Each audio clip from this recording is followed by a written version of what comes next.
Welcome to Chapter 19 for AP Economics Structured Independent Study. Chapter 19 is a deeper look at the Federal Reserve System and a study of monetary policy. Here's what we're going to cover in this chapter. In the deeper look at the Federal Reserve System, we're going to take a look at what it is and how it's structured.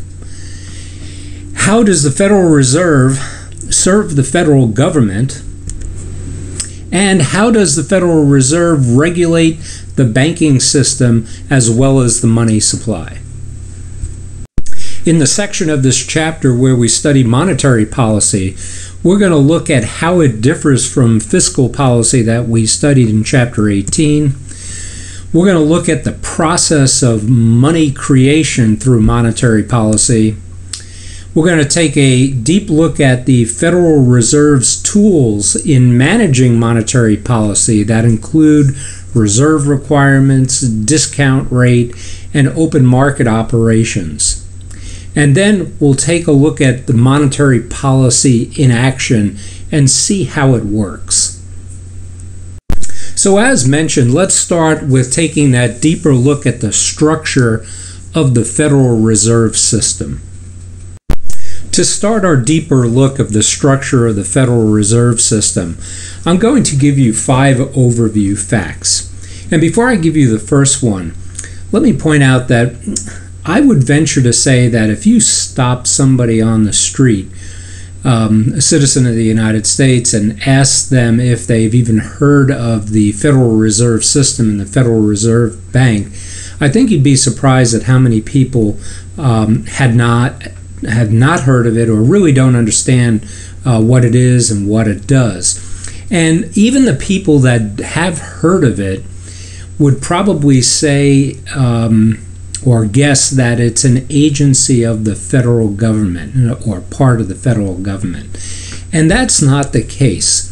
The Federal Reserve Bank and System is a very unique organization. It's independent of the federal government, but closely tied to the federal government. After all, its senior management is nominated and appointed by the Congress and the President. Neither the Congress nor the President hold the payroll card for the senior management of the Federal Reserve System. And what I mean by that, hold the payroll card, meaning that once the senior management, like the chairperson, is nominated and accepted and approved and appointed to the position, neither the president or the Congress can fire that person or remove that person from their position. So they don't hold the payroll card for senior management. Well, how is the bank and the system formed? Well, it's formed by member banks. All the banks in the United States just about own and support the Federal Reserve System. And it's because it's structured that way, it gives the Federal Reserve System political independence, and because Congress and the executive branch do not hold, again, the payroll card of the management team. Now, there are 3 facts to keep in mind with regard to how this structure of ownership is arranged. Over 4,000 banks in the United States pay a small fee to receive membership in the system. Many times you'll hear this fee referred to even as stock in the Federal Reserve System. And many people who do know the Federal Reserve or are familiar with it will say that in some ways it looks like a corporation. And to a degree that's true. So it's the 4,000 plus banks in the country that are actually the owners through their membership in the system. The second of the 3 facts regarding ownership and the structure is that all nationally chartered banks are required to take a membership in the system and pay the fee and be part of the system. However, state-chartered banks are on a voluntary basis. Now, it so happens that I think it's like 99% of the state-chartered banks are also members in the Federal Reserve System. As a matter of fact, I don't personally know of any state-chartered bank that is not a member of the Federal Reserve System. So although that's a voluntary situation, the actions of the banks, collectively really support the system. The third fact is that all banks who are members in the system have equal access. Nobody has a preference over another to all the services that the Federal Reserve provides. Everything inclusive of check clearing services and reserve loans as the lender of last resort. These items are some of the items that I talked about briefly back in Chapter 11, the banking chapter, and explained how they work. So everybody has equal access to these Fed services. Now I want to give you some background regarding that executive management team that is put in place by the executive and legislative branches of the federal government. That executive management team is called the Board of Governors, and I'm going to give you 5 facts about the Board of Governors. There are 7 members to the Board of Governors, and their responsibility is to oversee the banking system. Now, in a moment, I'm going to talk about one of those 7 members who is appointed the chairperson of the board, but we'll get to that in a moment. These members have staggered 14-year terms, meaning that at the end of 14 years, we do not bring in a whole new set of 7 members. People's term on the board expire at different year levels. The third fact is, as I've mentioned, the members are appointed by the President of the United States with advice and consent or approval of the Senate. And once the members serve a term of 14 years, they cannot be reappointed. So before I go on to the 5th fact about the Board of Governors, which is telling you about the one person in the 7 that winds up getting appointed and accepted as the chairperson, and the President of the United States recommends the appointment of this person, and they're the chairperson of the Board of Governors. Let me ask you this question. Who is the most powerful person in the world? Is it President Obama? The Prime Minister of India? Whoops, I don't think so. Is it the President of China and the head of the Communist Party in China? And boy, isn't that a misnomer these days with their focus on capitalism. Is it the Pope? Is it King Fahd of Saudi Arabia with all his oil riches? Is it bad boy Vladimir Putin of Russia? He thinks so. Is it Angela Merkel of Germany?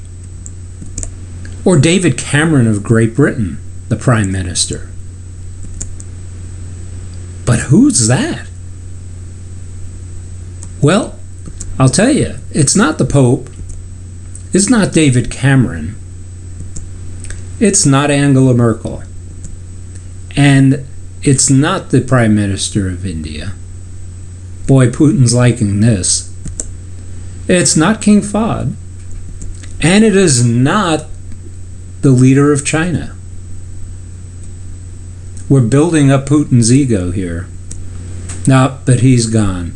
So it's down to President Obama and this lady? Who is this lady? Well, it isn't President Obama. It's this unknown lady. Who is she?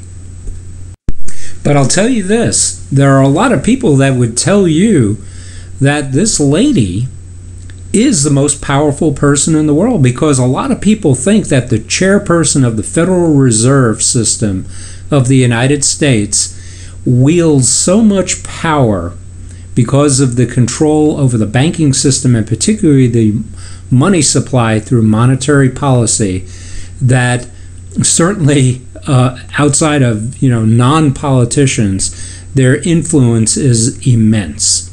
And this lady's name is Janet Yellen, and she is the chairperson of the Board of Governors of the Federal Reserve System. The president appoints the chairperson for a 4-year term, which can be renewed. So although they're serving a 14-year term, they can only serve 8 years as the chairperson of the Board of Governors.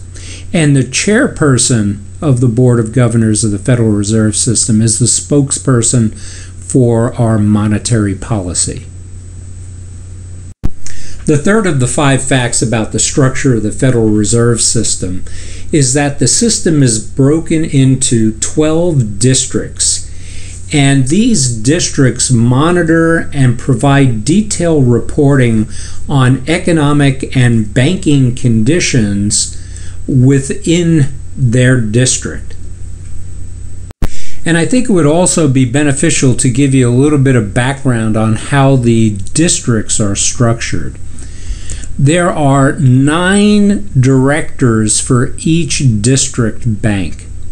And here's where the directors come from.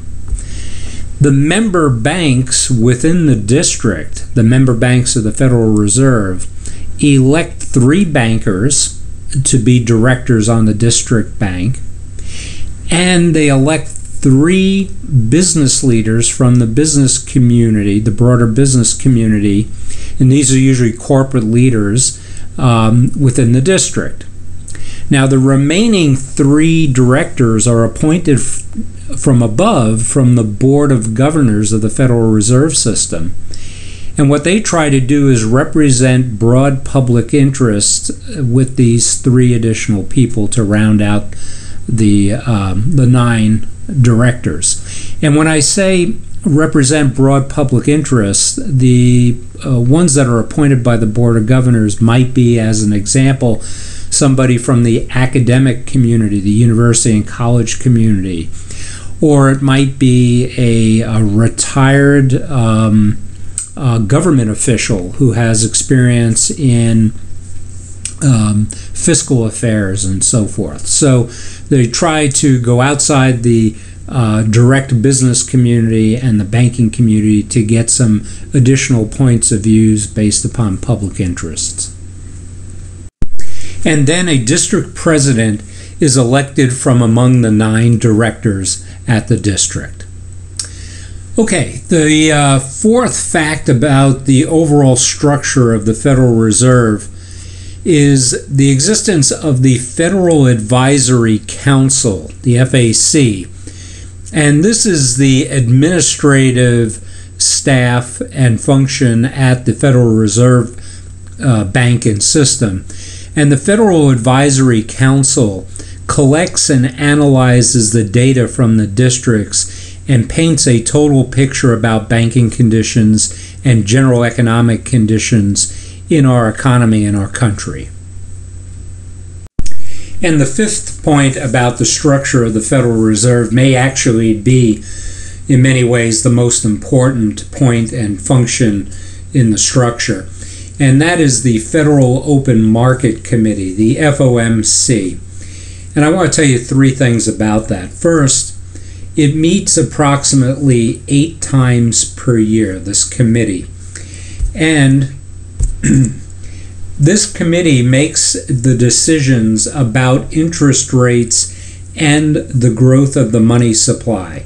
In other words, it's this committee that is really driving the monetary policy, and it's this committee that is led by the chairperson of the Federal Reserve. So who makes up this very powerful committee? Well, the Board of Governors, for one, including the chairperson of the Federal Reserve, and invited experts from the 12 districts. So in our deeper look at the Federal Reserve System, let's move from the organizational structure to the 4 functions of the Federal Reserve.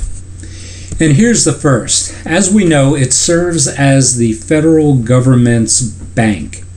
And with regard to serving as the federal government's bank, it does three general functions. The first is that it holds tax receipts and processes Social Security checks.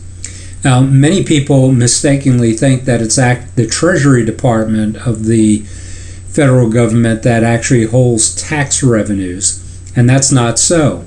If you remember back from the banking chapter, in the late 1800s, the Treasury Department did have that function where it did hold the tax revenues, but I think I probably made the analogy of that's like having the fox guarding the chicken coop, in that, political appointees are managing the Treasury Department as an agency of the government, and if the government wanted to pay for something and the Treasury Department held the money, and you drew the check on the Treasury Department, it was like drawing the check on yourself. So here, by the Federal Reserve holding tax revenues, it's an independent entity at arm's length from the government that's making good on payment systems for the federal government to be able to pay its bills. It's no different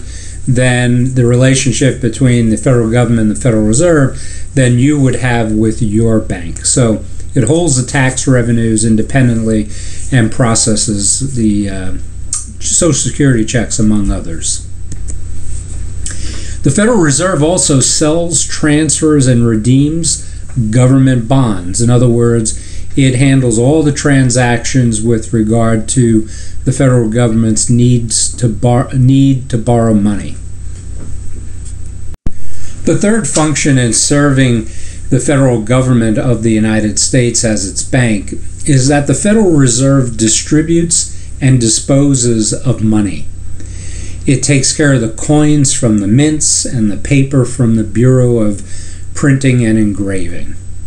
All right, let's now move on to the second of the four functions of the Federal Reserve. And the second function is serving and regulating all financial institutions within the United States. And here are five functions that are included in that serving and regulating the financial institutions. The first is that, as mentioned previously, it provides check clearing services to the banks. It also monitors and sets the reserve requirements for the banking system. And we know how important this is to preventing bank runs and to solidifying and strengthening the confidence on behalf of the public in the banking and credit system. The third function in this area is that the Federal Reserve approves and disapproves of bank mergers and charter applications for new banks. The Federal Reserve is also responsible for enforcing all the lending and credit laws that we have in the United States and all the disclosures surrounding them. And the last function of the Federal Reserve in serving the banks in the country is to act as the lender of last resort. Now, I'm going to cover two terms here with regard to this function as the lender of last resort, and there are also two concepts associated with this. So, if this isn't completely clear, and they're very important, by the way, and if they're not completely clear to you, make sure that we discuss these when we're in the Course Resource Center. It's on my agenda to discuss and reinforce anyway, but let's make sure we do. Okay, so in acting as the lender of last resort for member banks across the country, here's the first term I want to introduce you to, and it relates directly to this concept of a lender of last resort in troubled times. And the term is called the discount rate. It's the interest rate that the Federal Reserve charges banks that borrow reserves or money from it. Now, the only time banks do this generally is in the cases when there's something big going on, the case of like a natural disaster, or one thing leads to another and there's a potential of a bank run, or a financial market crisis like we had in 2008, where the banks need additional reserves to maintain their reserve requirement. They can go to the Federal Reserve as the lender of last resort, and the discount rate will be the interest rate that the Fed will charge them. Now, there are times outside of crisis events that we've just covered here that the banks run a little bit low on reserves or come in danger of slipping below the reserve requirement. And what the Federal Reserve does is it encourages the banks to borrow money between them to make sure they have enough in reserve to meet whatever depositor needs they have, rather than coming to the Federal Reserve Bank. And the Federal Reserve sets the discount rate at a high enough level to give room underneath it for the banks to come up with an interest rate that is appealing for them and encouraging to them to lend or borrow from each other. And that rate is called, that interest rate is called the funds rate. And we describe it as the Federal Reserve's target interest rate and the rate that banks charge one another for what we call overnight borrowing. Most of the banks, when they do this and borrowing from each other to meet their reserve requirements, do it for very short periods of time. We jokingly put here, in some ways, overnight borrowing. It could be from one morning to an afternoon, and the transfer of money goes back and forth at lightning speed. And the federal funds rate is at least 1/4 point lower than the discount rate. The third function of the Federal Reserve is to regulate the money supply, and we'll be looking at how it goes about doing that in some detail here in a short while in this chapter. But two general points with regard to regulating the money supply. Their purpose is to keep the money supply stable, because that's how the economy is kept stable. And that the money supply is subject to the laws of supply and demand. And because of that, the Federal Reserve monitors certain aspects of things that affect the money supply, like cash and credit that's needed within the economy by consumers and businesses, as well as the government, interest rates, what interest rates are doing, and price levels across all industries and all parts of the economy, and also levels of income. And the fourth major function of the Federal Reserve are its emergency powers that are used during a financial system crisis. And there are 4 emergency powers, and in fact these emergency powers are relatively new. Here's the first. The Federal Reserve can take equity positions, meaning ownership positions, in financial institutions. The second is that the Federal Reserve can guarantee loans made by financial institutions to consumers, to other businesses, and the like, or even, to other countries. The third emergency power is to be able to buy debt from financial institutions. If a bank or some brokerage house, as an example, outside of the pure banking function, stock brokerage house, if some financial institution winds up getting itself into a hole with too much debt, the Federal Reserve can go in, buy the debt, and prop up the financial institution to help it make good on its commitments. And the fourth emergency power is the ability to make loans directly to corporations. That's really a function of one of the member banks of the Federal Reserve, the retail and commercial banks, the investment banks, and so forth. But in times of crisis, now the Federal Reserve system can make loans directly to major corporations if it warrants the seriousness of the situation. And as I had mentioned, these four emergency powers are relatively new, so new that they were all assigned to the Federal Reserve banking system as a result of what we saw in the financial crisis of 2008. We have finished our look at the structure and the functions of the Federal Reserve now, and it's time to move on in this chapter to the section on monetary policy. This is a really important set of concepts that we're going to be talking about here, so let's get started. Let's start out by first distinguishing between fiscal policy and monetary policy.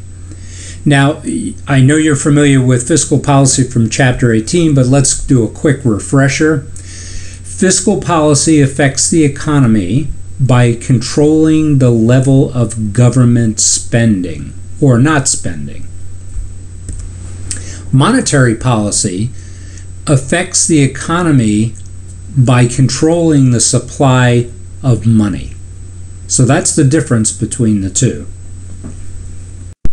Next, let's take a look at the four tools that the Federal Reserve uses to manage monetary policy. The first is the creating of money. And we know, based upon what we have learned so far, this is not just the printing of money to create it. Three facts about it. Yes, the Treasury prints it through the United States Mint, and it gives it to the Federal Reserve to put it into circulation and control it. But also, we know that the banks, through the multiplier effect, multiply the money supply. The second tool that the Fed can use to manage monetary policy is the reserve requirement. And as you may recall, the reserve requirement is the amount of money that the Fed requires banks to hold in their possession. And two facts about reserve requirement. First, when reserve requirements are lowered, the banks are permitted to loan more money out in the economy and therefore multiply it. And the vice versa situation is also true. If the Federal Reserve were to raise the reserve requirement, banks would have to retain more money in their vaults, which means less money being loaned, and therefore the economy will contract because there is less money in circulation and less credit available. The second thing I want to say about the reserve requirement as a tool for monetary policy management is that the Federal Reserve does not use the reserve requirement very much in this manner because it causes major operational disruptions for banks. Now, the third tool that the Federal Reserve uses is the changes in the discount and federal funds rates, which I introduced you to a few moments ago. And as you may recall, those are the interest rates that banks are charged for borrowing. And why are the discount and federal funds rates used as a tool? Well, two facts about that. First, it's those interest rates that affect the prime rate. Now, this is an additional interest rate to be considered here. The rates on the discount rate and the federal funds rate will have an impact on the prime rate. And the prime rate of interest is the interest that banks charge their best customers on short-term loans. And the interest rate, the prime interest rate, is usually 2 to 3% over that federal funds rate. So if the Federal Reserve raises the discount and the federal funds rate, it's effectively going to raise the prime rate. And if it becomes more expensive for businesses to borrow money, that will take money out of the economy and throttle things down. And the reverse here is also true. If the Federal Reserve lowered the discount rate and the federal funds rate, you will see usually a lowering over time of the prime rate, which will then spur business investment and pump more money into the economy. A second thing that I want to mention about the discount rate and the federal funds rate as a tool to help manage monetary policy is that they are used far more often than a change in reserve requirements. And the reason is that lower and higher rates of interest have the same effect as lower and higher reserve requirements. However, they're much easier to implement and put into effect. As I mentioned a few moments ago, a change in reserve requirements tends to disrupt bank operations in terms of what they have to do. So change in interest rates is far easier to implement. However, it is the fourth tool that I'll talk about here that is the Federal Reserve's favorite tool for helping manage monetary policy. Overwhelmingly so. And it's open market operations. And that sounds like kind of a bizarre title, but let me tell you a little bit about it and what it is as a tool. It's when the Federal Reserve goes into the open market, domestically and internationally, and it buys and sells government securities, meaning the treasury bonds, in an effort to alter the supply of money. And again, it's the most commonly used tool by the Federal Reserve. Open market operations. The Federal Reserve going out into the markets, the financial markets, to either buy or sell, depending upon what type of monetary policy they're implementing, to buy and sell securities to alter the supply of money. There are two important concepts about this, and let's take a look at them.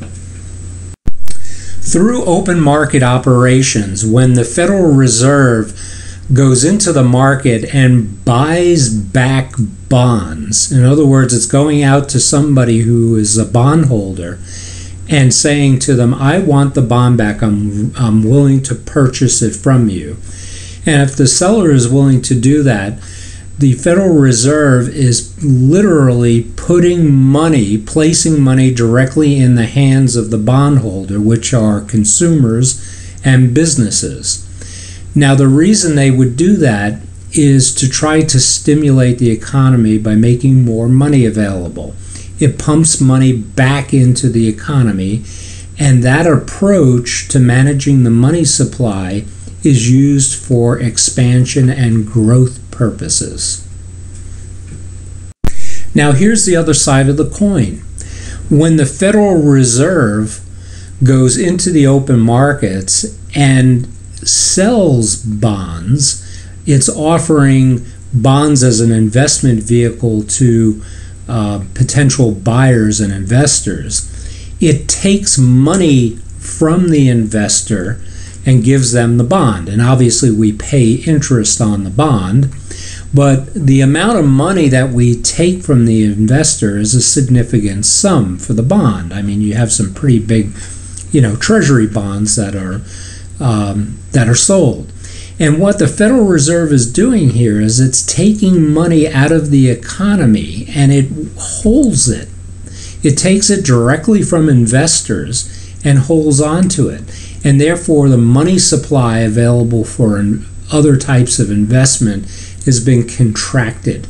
So they would do this to slow down growth if the growth had gotten too hot or was going at too fast a pace in their opinion. When they need to take money out, they sell bonds. Now, there are three fundamental concepts behind or supporting monetary policy. Here's the first. It's called monetarism. It's the belief that the money supply is the most important factor in managing macroeconomic performance. The second concept in relating to monetary policy is expansionary monetary policy. And what people are referring to when they say expansionary monetary policy is that if low interest rates are set, it will increase the money supply and aggregate demand. Many times you'll hear people call this the easy money monetary policy because money is available for credit and for loans and for investment. And here's the third concept relating to monetary policy. It's called contractionary monetary policy, and it's the flip side of the expansionary monetary policy. In this case, under contractionary, we believe that high interest rates actually decrease the money supply and aggregate demand. And this is also known as tight money policy, meaning that if interest rates are high, what will happen is that investment will be held in reserve, and aggregate demand will then decrease, and the economy, the growth in the economy will slow down because money and credit is tightened up. Now, the next thing I want you to do is to start thinking about a little bit about both monetary and fiscal policy together, and the success in coordinating monetary and fiscal policy is in the timing of each. I referenced this back in chapter 18 when near the end, and I talked about the potential pitfalls in fiscal policy, that other policies are not coordinated with it or running contrary to it. Like, for example, state governments having a different type of fiscal policy being implemented than the federal government. And I also mentioned that monetary policy has to be coordinated and be complementary with fiscal policy for it to be collectively effective. So knowing when and how to act is critical. And there's three general things to consider. The first is the potential for delays in implementing policy. And we call this inside lags in the implementation of the policies. And lags means delays. And there are usually two reasons for this. First, many times economic problems take time to recognize in terms of what the source of the problem is and develop a plan to do it. And the plans that you develop take time to enact. And as we'll see, it takes a lot longer for fiscal policies to take hold and enact and have an effect than it does monetary policies. For example, the tools that we talked about before, one of them is changing interest rates. The other one, for example, and the biggest tool, open market operations. The Federal Reserve can implement new or change in monetary policy almost immediately and start to have direct impact. On the federal government side with fiscal policy, once you start trying to spend or not spend, that takes time, months, weeks and months to actually for it to take effect and for the spending either to start or to stop. And to follow on to the last comment I just made, policies many times, and particularly fiscal policies, take time to become effective. And we call these outside lags or outside delays in terms of how fast they can start to reap the rewards that we're looking for. And another aspect of of monetary policy not only being easier to implement, like through the Federal Reserve in open market operations or announcing a change in the interest rate, but monetary policy is also easier to implement politically, because many people don't know of the Federal Reserve, don't follow the Federal Reserve's actions, don't look at interest rates on a daily basis, can't see the Federal Reserve in the financial markets actually buying and selling bonds. That's not visual to the public like a federal government's policy, fiscal policy, or a program where the government is providing payments to certain portions of the population or the business community, and it hits the consumer and businesses directly. Or, for example, if taxes are raised, that directly hits the consumer in their wallet and the businesses on their bottom line.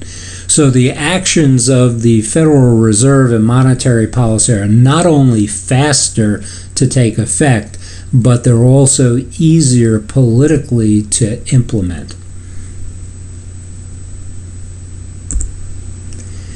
The third thing to consider with regard to coordination is that a lot of times there gets into their arguments erupt, and that because economists disagree on the ability to predict the business cycle and the policy effects of what's being put into place.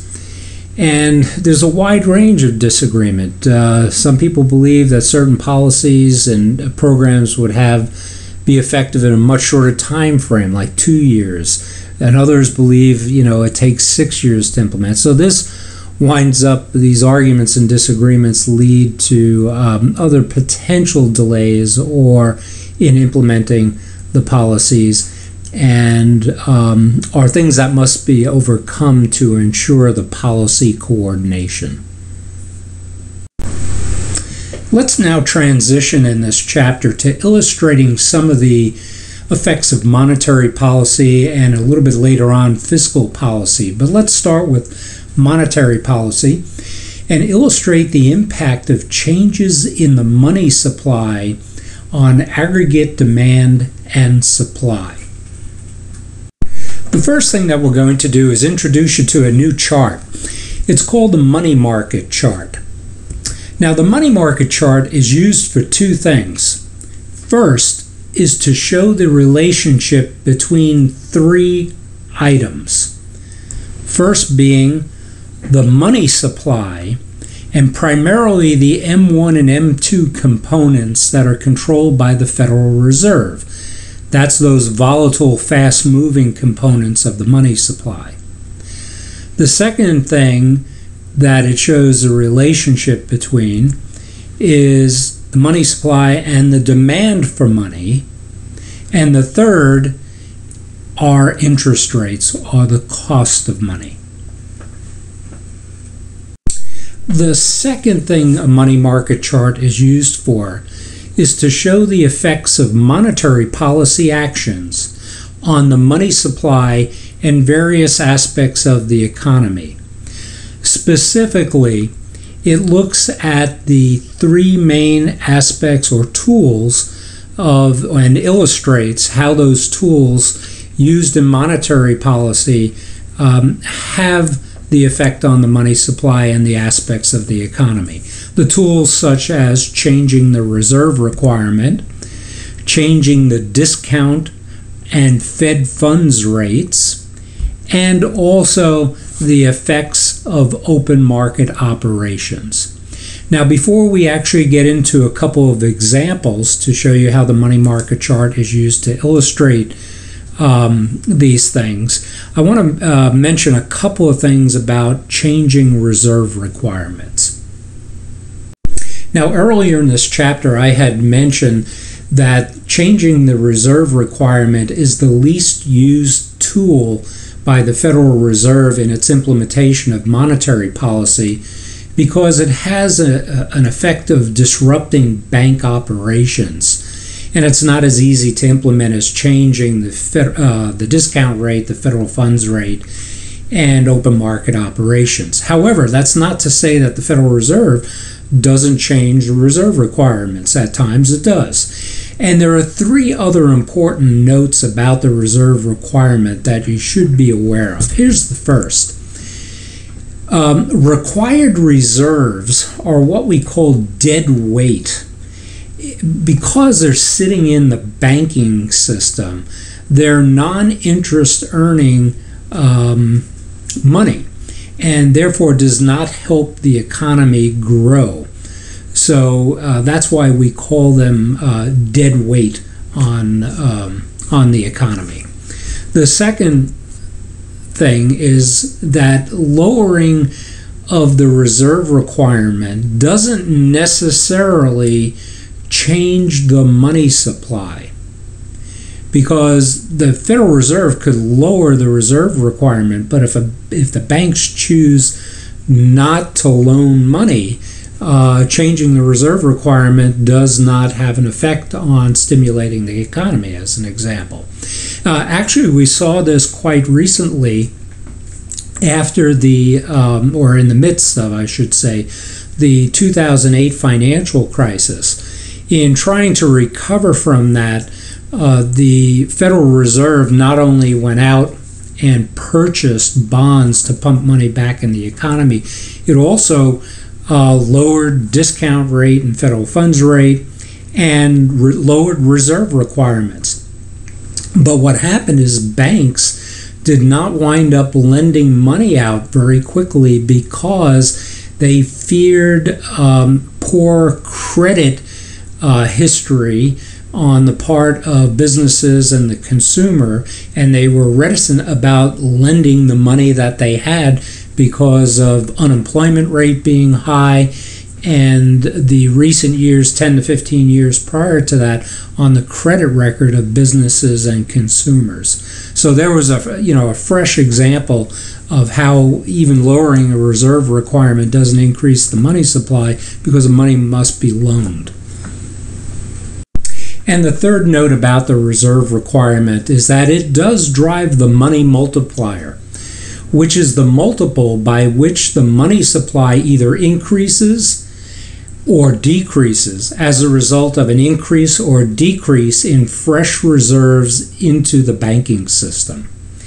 And the money multiplier ratio looks like this. The change in money supply is equal to 1 over the reserve rate times the change in fresh reserves.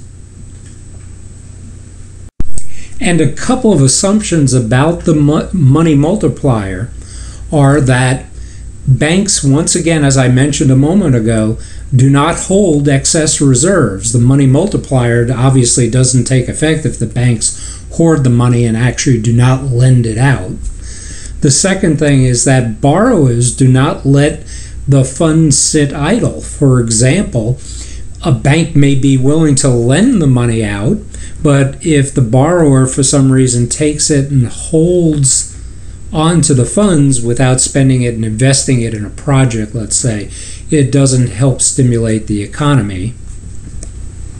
And third, that people do not generally want to hold on to cash, that their attitudes towards consumption and spending is a healthy one. And now let's look at our first illustration.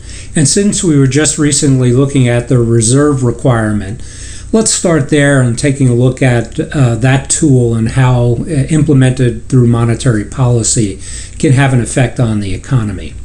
So here we have an example of reserve rate reduction, which would be used to speed up the economy or to promote growth. So here's what it would look like. We have a reduction in the reserve requirement, which would lead to an increase in excess reserves at the banks. Meaning excess reserves, meaning reserves that they have now available to lend out that they do not have to hold in reserve. And if the banks lend the excess reserves, we will have or should have an increase in the money supply. And it looks like this on our chart.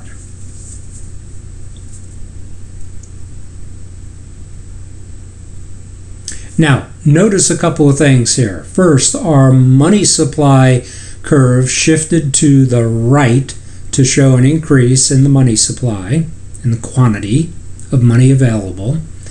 And based on our principles of supply and demand, when you increase supply, okay, prices are going to come down. And in this case, remember what we're comparing here. One of the things is interest rates. And here we have an illustration of how the interest rate should be lowered because there is more money available at this point in the economy. So if we have a decrease in the interest rate, that should lead to an increase in investment and an increase in consumption, which will lead to an increase in aggregate demand.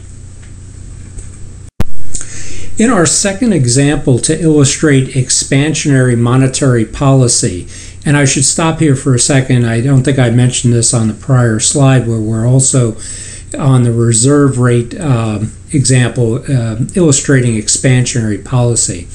If we were illustrating contractionary policy, it would be the exact opposite of everything that we're trying to illustrate here. So in our second example of expansionary monetary policy, we're going to change our tool used by the Federal Reserve.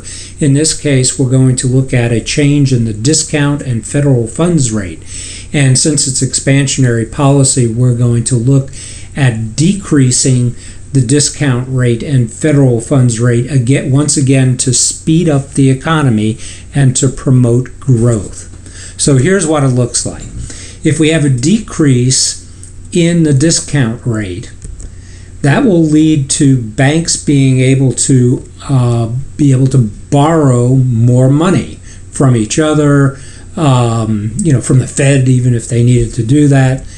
And if the banks wind up lending this money, we have an increase in the money supply, just like similar to what we had with the last illustration, where we move our money supply curve to the right to indicate an increase, and the results here are the same. When you increase supply to a market, it will reduce prices. In this case, it's reducing the cost of money. The interest rate comes down. And the effects are the same. When you have a decrease in interest rates, it'll lead to an increase in investment. When you have an increase in investment, leads to an increase in consumption, and therefore an increase in aggregate demand.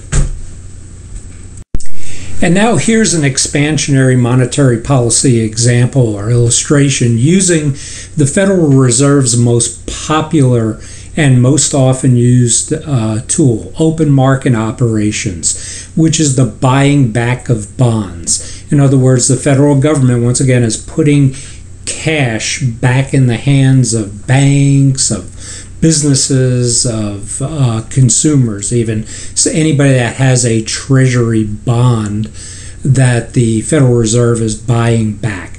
And it's designed to speed up the economy and promote growth by putting cash in the hands of people or organizations that can spend it. So with the Fed buying bonds, it increases excess reserves in the system. And if the banks lend the excess reserves out, what happens is we have once again an increase in the money supply. So our money supply chart will look the same. Okay, our money supply curve shifts to the right to reflect an increase in the money supply. And again, based upon the laws of supply and demand, when you increase supply to a market, the price will come down. In this case, the cost of money, interest rates would come down. Now, before we get into showing the effects, I want to once again remind everybody, if it was contractionary policy, it would show the opposite, with the money supply curve moving to the left to show a decrease in the money supply. And with open market operations, the Federal Reserve would be selling bonds to people and businesses and banks and other institutions. And when they sell bonds, treasury bonds, they take money out of the economy. So the effect here in our illustration is, again, if we have a decrease in interest rates, it's going to increase investment. And therefore, it will return an increase in consumption, and that will increase aggregate demand. So in continuing our illustrations, we're actually now going to jump to another chart, one of which you know, and you'll be able to start to make the connections and show see the relationships between these illustrations. So if we have a situation regarding expansionary monetary policy, let's take a look at the effect that the reduction in the reserve ratio combined with a reduction in the discount rate and the Federal Reserve going out and purchasing bonds back, in other words, putting money in the hands of people, what effect would that have on aggregate demand? We know those three things would increase aggregate demand, but here we go. You're all familiar with this chart. This is our modern model of economic measurement, and we would reflect that increase in aggregate demand this way on the modern model chart.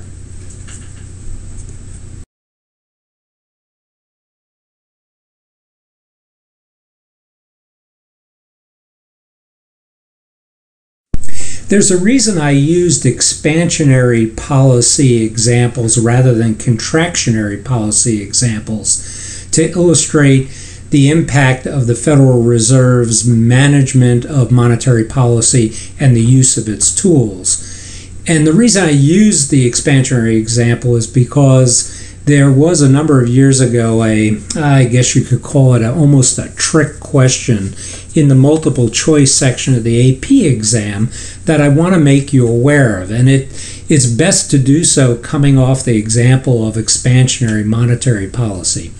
And it relates back to something I gave you a heads up about back in chapter 12 when we first were talking about the banking system. And it's this: caution, be able to recognize this very subtle difference in case this shows up, for example, as a multiple choice question on the exam. Be able to distinguish between an increase in the money supply versus the total money supply. And I think the way the so-called trick question was phrased on the exam was this way: what happens when a large foreign depositor comes into the country? Does it increase the money supply? And the answer to it is no, because generally the money supply is thought of as M1 and M2. So what is a large foreign depositor, and where does that fall into the to the school equation about either increasing or decreasing the money supply? And I'll bring you back to a chart that I showed you earlier in the year. And here's the chart from back in chapter 12 where I told you to be able to distinguish between the money supply versus the money stock. And remember, I had referenced that generally the money supply is considered the M1 and M2 portions, and when we add in M3, the term money stock is used. Well, remember, M3 includes foreign currencies, and if you have a foreign depositor depositing foreign currency into one of your banks or into your money system, it doesn't directly increase the money supply. So just beware of that subtle difference. Now let's move on to illustrating the effects of combined fiscal and monetary policy on the economy and interest rates. In our example, to illustrate the combined fiscal and monetary policy, we'll once again use an expansionary example. And just keep in mind that if we were to illustrate a contractionary example, everything works in reverse in terms of the illustrations. So let's start with the fiscal policy side of this combined illustration. So the fiscal policy in this case is we have the government reducing taxes and increasing spending to stimulate the economy, and this does. We know it will stimulate or increase consumption and investment. And when consumption and investment are on the upswing or are increasing, it will shift the aggregate demand curve, this fiscal policy, to the right. Now, what about the other side in this combined illustration, meaning the monetary side? The flip side of the coin is, meaning the monetary side, if the government is deficit spending, remember they've decreased taxes and increased spending, so they're actually doing deficit spending, where does the government get the money from? And the answer to that is that the government must borrow the money.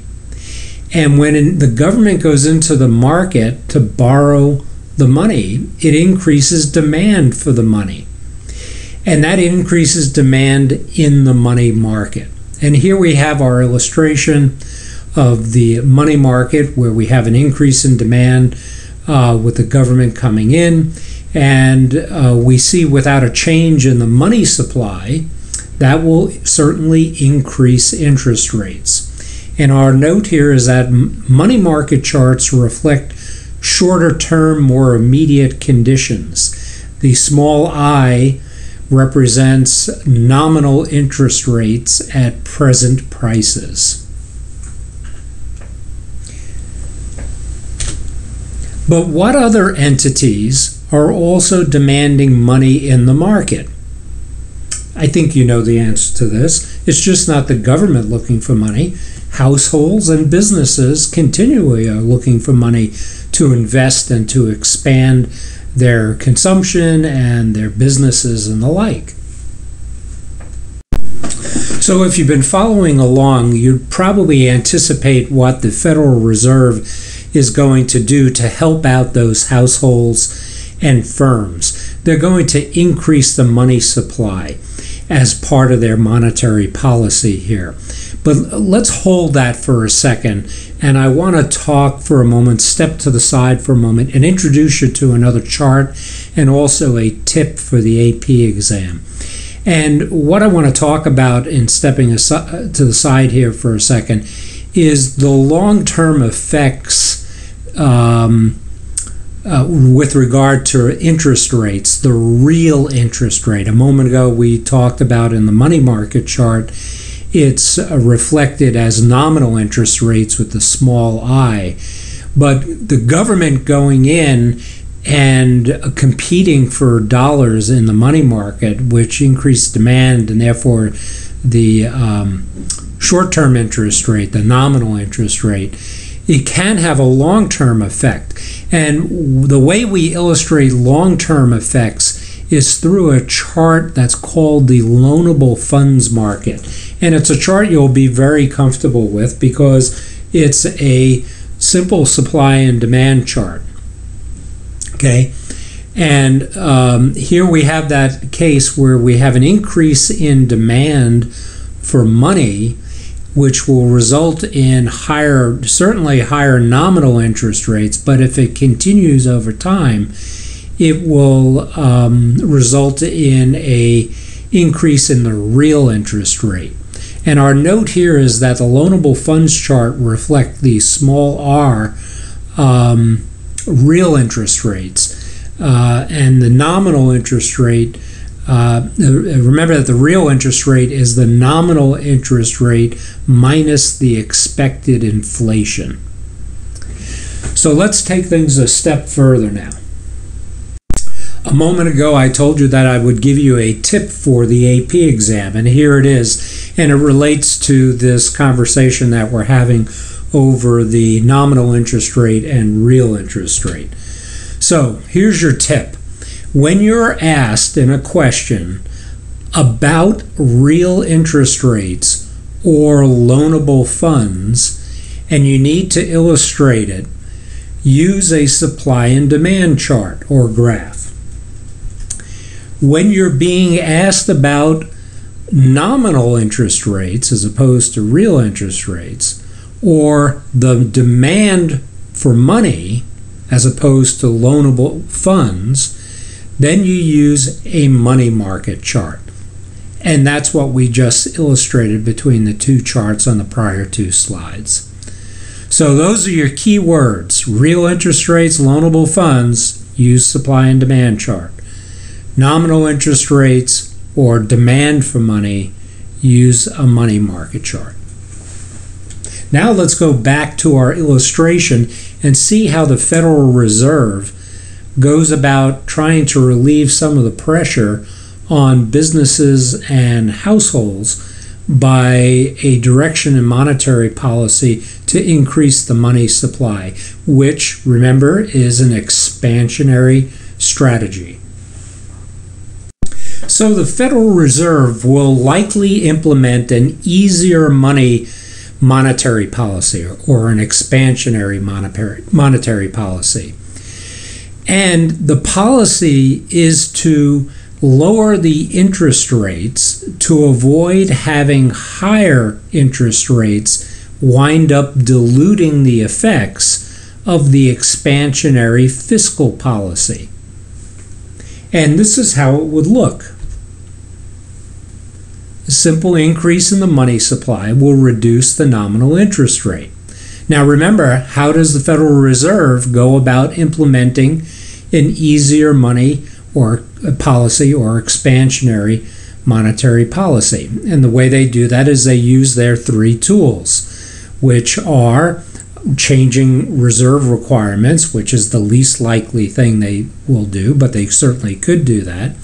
The more likely tools to use is the changing of the discount and the federal funds rate. In this case, they would lower them. And the most common and most used tool would be open market operations, where they would be buying bonds back from the public and businesses and other countries and putting money into the hands of people, in the broad sense, to be able to spend and grow the economy. Now here's something to take note of in this illustration of the combined fiscal and monetary expansionary policies. And it's a side effect of sorts. It's called the crowding out effect. Now, before I give you a working definition and words around this, take a look at our money market chart here. And you see that we've increased the money supply. We've used expansionary monetary policy to support the expansionary fiscal policy. And we did bring the nominal interest rate down. However, with the increase in the money supply, because of the demand of money being so great, the interest rate did not go down to the level that it had been before we had the government jump in and doing the deficit spending and putting the demand on the market for money. And that is still troublesome to some degree for private borrowers, which are the consumers and businesses. The higher interest rate crowds out private borrowing that would have occurred at the lower interest rates. And we can actually illustrate this on our chart. And it's done this way. It's the shaded area on the graph that shows the difference, effectively, between the original nominal interest rate and the revised interest rate after we increased the money supply. So the 8,000-pound gorilla, if you will, of the government looking for a lot of money still has an impact here, in this case a negative impact on households and firms by crowding them out of the money market for borrowing. But it's still better with the expansionary monetary policy in that the interest rates were lowered to a smaller degree in terms of the crowding out. As we move towards wrapping up Chapter 19, our chapter on the Federal Reserve and monetary policy, I want to cover a couple of advanced concepts that relate to monetary topics in general, not just specifically monetary policy. So let's take a look. The first advanced concept I'll talk about is that of monetary neutrality. Now, this is a little bit tougher concept, and you'll want to chew on this for a while to help you expand your thinking. And we can certainly spend time talking about this concept and the ideas around it in the Course Resource Center when we're in there. So here we go. Let me tell you what the concept behind monetary neutrality is. It's the proposition that changes in the money supply do not affect real variables, including real GDP. Well, the fact that we're looking at real GDP, we're talking about long-term type things. So, and here's the thing about monetary neutrality. It's a debatable concept, but the truth is that it is valid in the very long term. And the best way to go about trying to embrace this and understand what they're talking about here is to start looking at economic variables in a new way or a little bit differently than we've looked at them before. So let's start and take a look at this. In looking at economic variables in a little bit different way, let's broadly characterize the variables using two terms that we're fairly familiar with. And we'll call them nominal variables, put them into one pot, and real variables into another pot. And let's start with nominal variable here, and we're going to change the perspective on this. Not by nominal variable, we mean measured in monetary units. An example, the price of corn. Now the other category, real variable, we're now going to measure in physical units and use that variable category, in physical units. The example here, in keeping with the corn theme, the bushels of corn that are or can be produced. Okay, so nominal, when thinking about monetary neutrality, think of nominal variables being monetary units and real variables being physical units. Now, the key to understanding here is that, and meaning understanding monetary neutrality here, is that different forces influence each of the variables. So hang with me here and we'll continue along on the corn theme.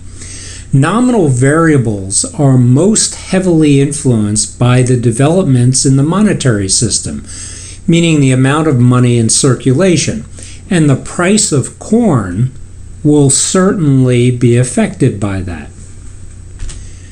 However, real variables are influenced by many other factors. Yes, by developments in the monetary system and monetary policy, but lots of other factors too. For example, the number of bushels of corn that are produced is subject to, yes, increases in the money supply that help you promote growth and investment, but there's all those other factors in terms of technology being available, human capital, physical capital, and other factors, and also pure resources, okay, and the scarcity aspects. That a lot of other things go into that determine whether you can produce more bushels of corn than you had previously. So it's just not as big a factor. There are other things that get involved other than money, specifically, or the supply of money. Money becomes a more neutralized factor with regard to the real variables in affecting a change, okay? And here we have the effects of changes in the money supply are lessened or neutralized. So that's the concept in a nutshell, in that the monetary aspects of things are lessened over the long term because of the other factors that are involved in what you're looking at. The second advanced concept we'll look at is called the Fisher effect. And before I give you a working definition here for the Fisher effect, I'd like to cover two items. And the second of which, we're actually going to incorporate what we've learned a few moments ago about the concept of neutrality of money into this as well. But let me start with the first here. The first thing we need to consider is we know it's a fact that a change in the money supply will have an effect on inflation, either increasing inflation or decreasing it.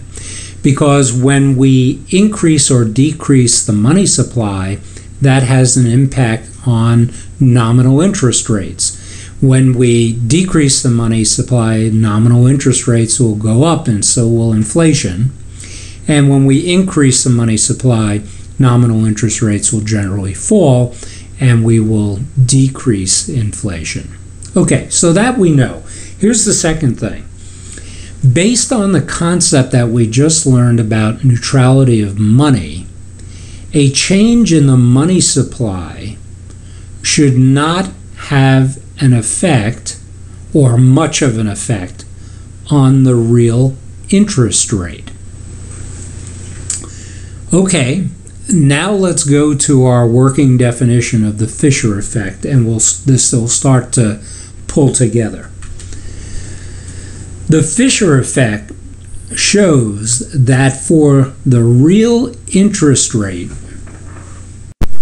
not to be affected, the nominal interest rate, which, as you know, is subject to the increases and decreases in the money supply, must adjust in a one-for-one relationship to changes in the inflation rate.